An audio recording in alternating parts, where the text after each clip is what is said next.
Hey, how's it going, guys? Welcome back to another PS4 video. So PS4 HEN is evolving at a rapid pace. We're seeing some pretty significant updates here that we're going to go over in this video. So PS4 HEN being the open source alternative to Gold HEN. Gold HEN is fantastic. It has lots of additional features that are not included in this version of HEN yet. But of course, the problem with Gold HEN is that it doesn't support all firmwares. So if we take a look here, you can see the supported firmwares on Gold HEN are just the kind of main jailbreak firmwares over the years, but there are certain firmwares that are not supported.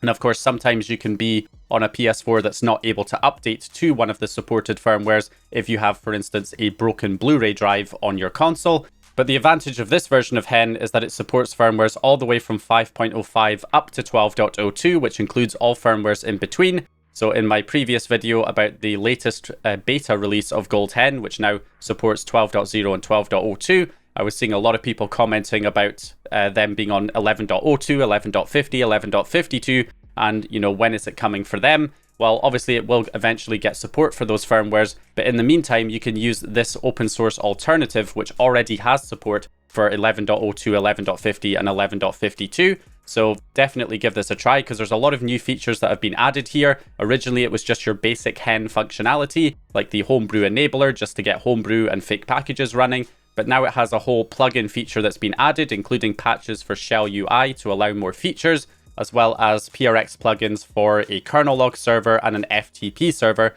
that are now built in. Now, specifically, this is included in the PS4 HEN plugins repo from Illusion here. We can just go to the releases and download the latest version. You can download the plugins separately here from this zip file, or you can just download the homebrew enabler bin file itself, which will install the plugins automatically when you launch it. So we can just download this hen.bin file from the plugins repo, and then we can just copy this over to a USB drive. So obviously, depending on what jailbreak you're using, you'll have to install this differently. I'm using the latest jailbreak with the Japanese game with the auto Lua loader. So I'm just going to take a USB drive that's formatted in exFAT format and copy the bin file inside in the root of the drive. And then I can rename it to payload.bin, which will allow the autoloader to recognize it and load it from the USB. So we'll do a few tests with the package installer. I've copied a package file to the root of the USB. I'll also copy one into a PKG folder here as well to see if it only finds package files on the root or if it has the directory depth scanning that Gold HEN includes. So we'll go ahead and copy that in just for testing. And at that point, we'll go and unplug the USB drive and plug it into our PS4. Okay, so moving back over to the PlayStation 4, of course, I can run the jailbreak using the Japanese Artemis engine game, which I have the auto Lua loader already set up on. So that's going to load the payload from the USB and then transfer it to the hard drive. But I believe I already have the payload up to date there on the hard drive. So it'll just go ahead and launch it for us. Welcome to HEN version 2.2.0. And now what it's going to do is it waits 5 seconds and then restarts the ShellUI, which allows us to enable the custom menus that are now included in this version. So we're just going to wait for this to do its thing. And there it goes. So it reloads ShellUI and we are back up and running. So first thing you'll notice, of course, is the little HUD in the top left-hand corner that displays a bunch of information about your console. So this is something you typically see on test kits and development kit consoles, but by restarting the ShellUI, it seems they're able to get it working here on our retails.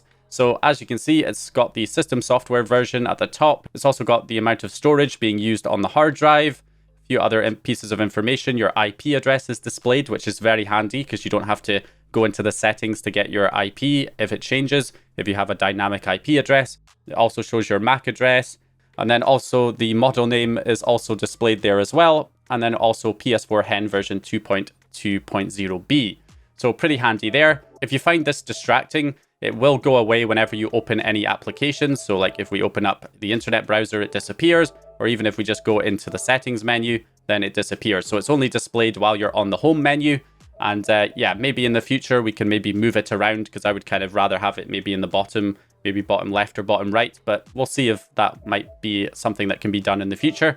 But anyway, as you can see, if we head over to our settings, we now have our HEN settings showing up here. And of course, the debug settings are also still available there at the bottom, but we now have access to this HEN settings at the top. So in here, we've got our payload options. So we can install package files from the hard disk, and we can also install package files from the USB storage. So if I select USB storage, we've got our Minecraft package on here, and it even shows you the file path where that's stored on the USB. But it's not detecting the one that I put in the folder, so they do still need to be in the root of the USB drive right now. You can also install package files to the hard drive. Now there is an FTP server that is currently running on the console. So if we switch back over to our computer real quick and open up an FTP client like FileZilla and enter the IP address of our PS4, which is handily available in that little notification there. So we can then go ahead and enter 2121 as the port number and connect, and that connects us over to our PS4. So we can see here we've got the data folder, and in the data folder you can create a PKG folder, and then you can put any package files in here. So let's say I want to take this PT package and copy it in there to upload it to my PS4. And once the package file is now uploaded to the package directory in the data folder, it should then show up here if we go to install package files from hard disk, and we can see the package file showing up. And again, it shows us the file path of where that is installed, and we can go ahead and actually install it onto the console itself. Yeah, it does not delete the package file after it's been installed. So maybe that's something that could be added in the future, or at least as an option. Next, we have the payload options, which only take effect when you reload the homebrew enabler payload. So when you rerun the jailbreak. So we've got the option to enable exploit fixes, attempts to repatch bad/missing patches that should have been made by the exploit. This helps ensure system stability after initial jailbreak process.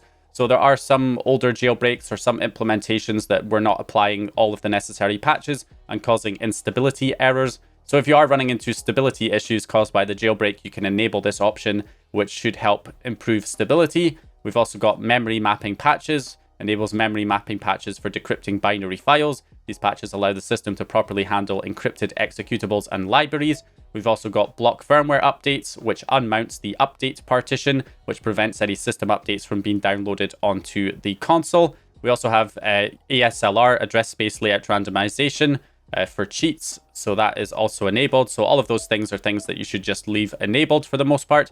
But this is interesting. We've got the enable no BD patches. So if you have a broken Blu-ray drive, normally you cannot update your system. It needs the Blu-ray drive to be detected to update, but you can enable this patch and then it will allow you to update so that you can get to a firmware that maybe has more support for things like Gold HEN. So that is a pretty handy feature that's built in there, especially given the fact that this version of HEN supports so many firmware versions. So if you are on an older firmware, it's likely that you do have support for HEN that you can then run this on, enable the no BD patch, and then be able to update your system. So next we have got the target ID spoofer. So changes the console's reported target ID for development or region specific functionality. So currently it is set to none, but you can set it to all of these different regions for the console, including some interesting ones like Kratos Arcade Cabinet. And then also you've got things like dev kit and test kit options that you can also enable. And then we've got skip userland patches, which skips applying the shellcore, ShellUI, and remote play patches, which is useful for test kit users. Then we have the option to write the HEN plugin files to the HDD, which is what was done to actually get the plugins loaded in the first place here, because when we load the HEN payload, it writes those PRX plugins for the FTP payload, the ShellUI plugin, as well as the Klog plugin, and it writes those to the data folder inside a HEN folder and then executes them. So that's how we got the plugins on the hard drive. We don't even have to copy them manually. Just by running HEN, it does that automatically with that option. And then we have the option, of course, to enable and disable the plugins entirely from here. So yeah, those are the menu options that are currently available. And you have to bear in mind how quickly things are developing with this version of HEN. Because, you know, just a couple of weeks ago, we didn't even have FTP. We didn't have a Klog server. We didn't have any custom menus like this built into the system. And just in the space of a couple of weeks, we've seen all of this development, including the support for all of the different firmwares that were previously unsupported. So yeah, this version of HEN is evolving at a very rapid pace at the moment, which is fantastic to see. So yeah, just wanted to kind of go over the improvements that have been made to this version of HEN. Again, you can use this on firmwares that do not support Gold HEN yet, like 11.02, 11.50, and 11.52. If you're on those firmwares and you've been waiting for Gold HEN, you don't need to wait. You can just use this version of HEN in the meantime. Big shout out, obviously, to EchoStretch, Alasive, and Illusion for all of the developments here that are being made on this version of HEN and any other developers involved. So hope you guys enjoyed this one or found the information useful. If you did, please leave a like and subscribe. And once again, I'll hopefully see you guys in the next one.